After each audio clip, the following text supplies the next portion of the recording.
So, welcome to the first in our Photo Beer and Beer series. I'm Brian White with Action Camera. Today, we're introducing Dennis Dworkin. He's going to be talking about his work, why he does photography.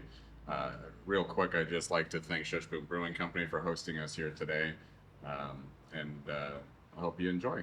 How are you doing today, Dennis? I'm doing great. I'm really happy to be here. I'm really appreciative of being asked. Yeah, So thank you. yeah. Thank you for joining us. We're really happy to have you here. Um, what got you into photography? Well, it's almost like cradle to grave, I guess, Yeah. because my dad started a camera store in Detroit that became kind of a Detroit icon that was in business for 50 years. And so my whole family was involved in it. Yeah. And I think that I started going there when I was about 5 or 6. And I had my first camera, Brownie Hawkeye, uh, when I was maybe 7 or 8, and I sold my first camera when I was 13. So I've been, cameras and photography have been my in my whole life for just about forever. So essentially runs in your blood. It runs in the blood. I'm an historian by trade, so we don't actually believe in such things, Sure. but it certainly runs in my family. Yeah. Awesome. So what kind of photography do you like to do? Talk about some of the work that you do. So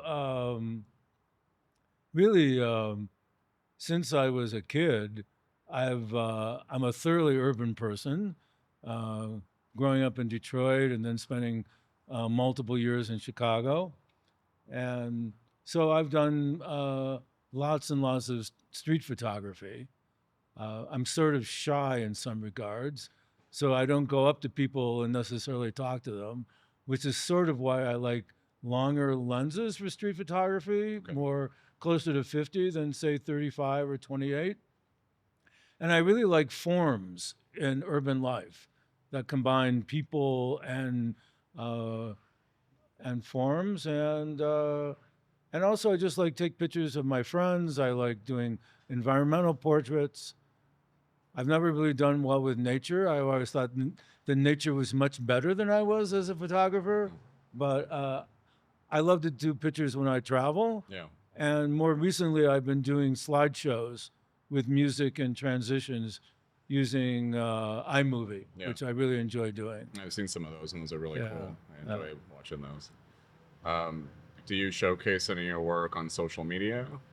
I should, but I don't. Okay. I keep saying to myself that I should, but I actually really haven't. Yeah.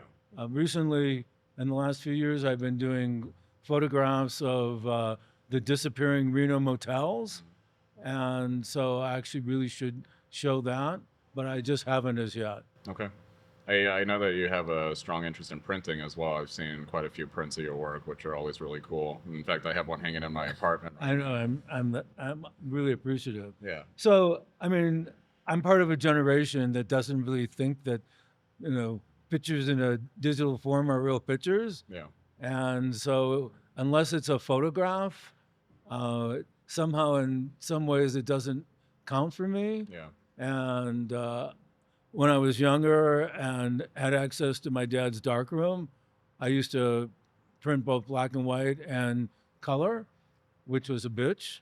Uh, and even Cibachrome, I even did Cibachrome Wow. once.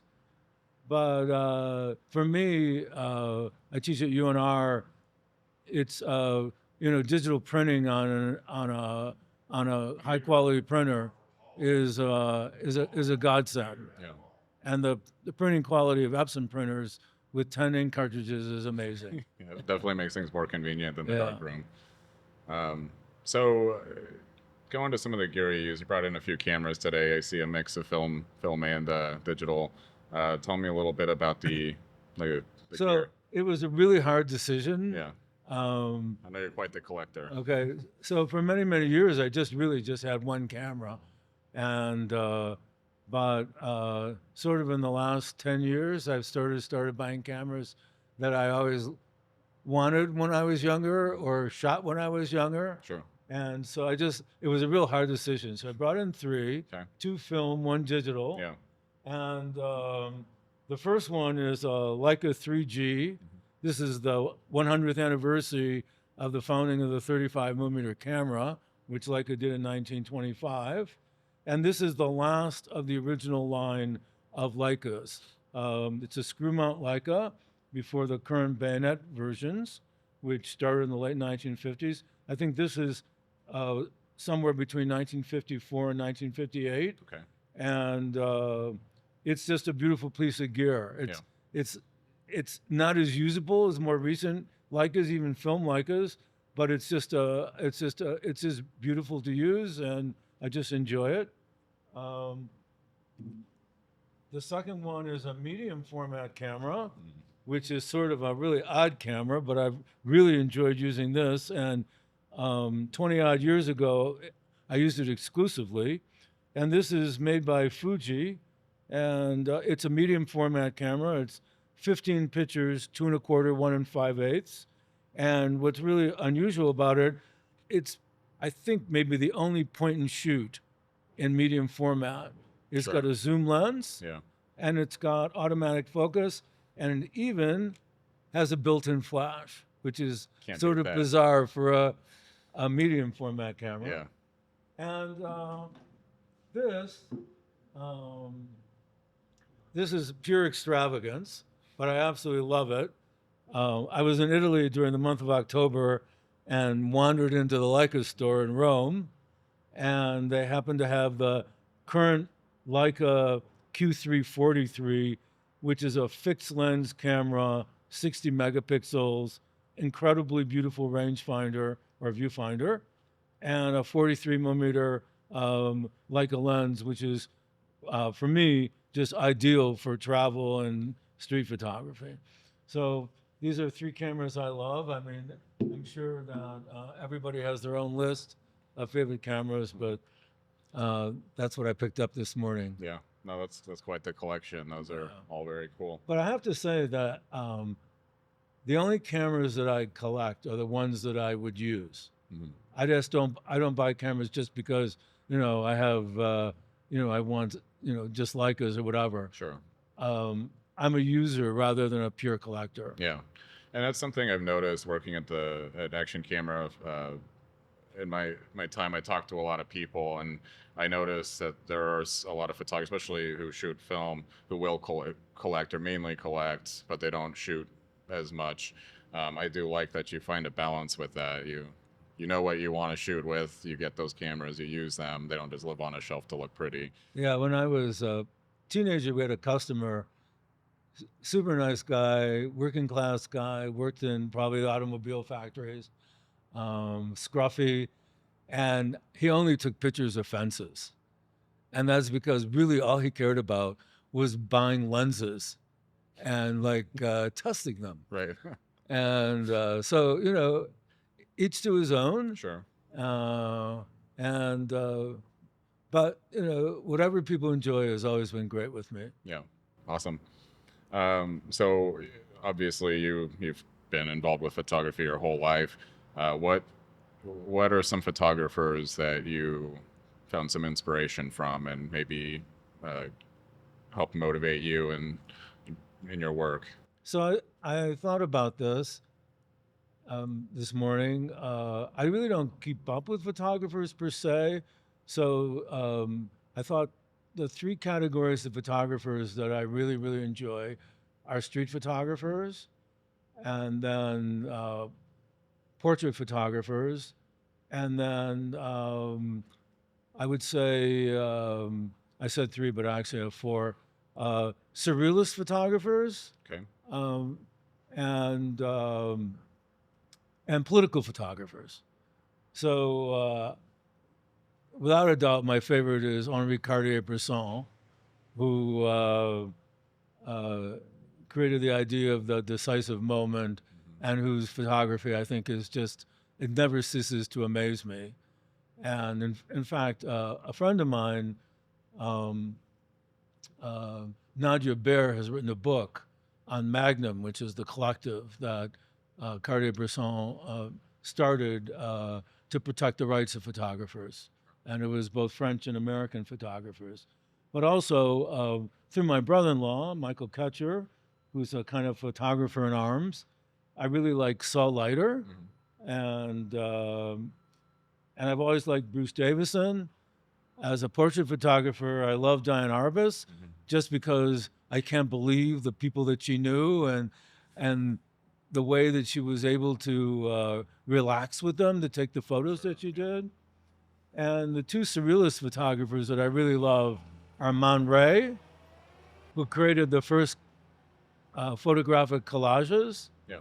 and a great photographer from the 30s, John Hartfield, who did incredible political satire on the Third Reich through photo montage. Yeah. It's quite a list. So, what would you what would you want to share with aspiring photographers, either who are just starting out or have done it for some time and maybe are trying to look for some inspiration? What would you share with them to get them motivated and going out there to shoot? Well, I think that the first thing I would say is you got to figure out what you love visually, and whether it's taking portraits or doing nature photography or manipulation. Are you primarily a shooter or are you a printer? And so I think the first thing I would say is, really figure out why you're doing it. Yeah.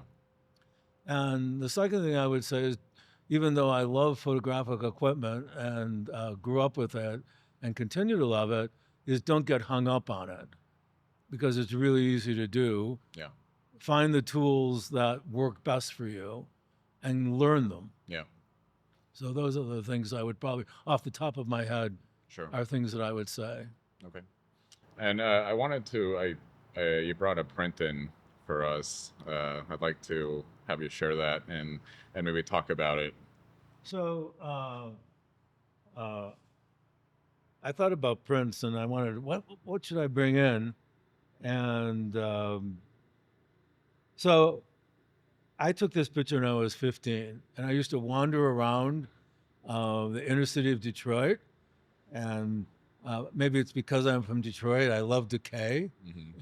which is also what I love in Reno, Right. and so I brought this photograph of an abandoned building, and I printed this myself. I have no idea what camera I used. Probably was a Nikon F, which is a camera that I had in high school, and uh, and I used to love high contrast, Yeah. so I printed it on Agfa black and white glossy paper number 6, which is the way that I saw the world. Mm. So Dennis, what do you think about the current state of photography? So I think from a equipment point, it's like a renaissance. Mm. What phones have done is make the lower end of cameras basically obsolete. So camera manufacturers have been concentrating on people like the people that you're interviewing, Mhm. photographers who don't, who might do snapshots with phones. And the results has been just an extraordinary array of really innovative and creative equipment Mhm. and lenses. So I think from that point of view, it's been absolutely fabulous. Yeah. But from the point of view of photography itself, I think it's sort of a nightmare because, first of all, like the possibility of taking good pictures is virtually infinite. Right. And so, like, when, I love to go to Venice. It's like one of my favorite places. And like to take a good picture in Venice after like the 10 million that have been done is like just super difficult. Yeah. So I think that, in some, I think camera wise, it's fantastic. But between AI and phones to take great pictures is increasingly difficult. Yeah. Yeah. Absolutely. You know what I found interesting, and we've talked about this before in the past, but the kind of how film is coming back into our world and coming back into popularity, especially with younger people. Um, I know when digital cameras first came out, there was a period of time where the cameras weren't that great, and so a lot of people stuck with film. But as the cameras improved, film kind of fell by the wayside, and a lot of people considered it dead. Um, How do you feel about seeing it come back, and how do you feel about these younger generations picking up these film cameras and using them? Well, essentially, I love it. Mm, Um, I'm really glad to see older cameras being used, and so I think it's great. I think it's part of a larger phenomena that's not just it's not just film. It's also records yeah, as well, which is the same um, has a kind of the same inspiration behind it. Personally, for me, I shoot film when I'm wandering around in Reno in the mornings and I'm shooting slow and thinking about it. yeah, But when I travel, I only use digital. yeah. On that, do you think that film is going to be here to stay, or do you think it's a trend that we may see go away in the coming years? So I'm old enough to believe that trends die out, Yeah, and that I think that there'll probably come a point where film will lose some of its attractiveness. But in the meantime, I think that we, it's just great to see these cameras being used and people taking them seriously and enjoying some of the things that film does that digital doesn't. yeah. Do you have any final thoughts you want to wrap this up with? Well, what I'd like to say is, first of all, I really appreciate being asked to be here and to talk about my life with photography. But also, I just want to say that uh, as an unsolicited commercial, um, action cameras really added to the life in photography in Reno, and it's not just what they carry, which is really quite deep considering the size of the store, but the people in the store, all the people in the store are knowledgeable and can give something to both aspiring and experienced photographers that discount houses of various kinds just simply don't do. So thank you. No, and thank you. We really appreciate you having you, and I appreciate the kind words. Okay. It's been really nice chatting with you. Okay. Thank you. Thanks, Dennis.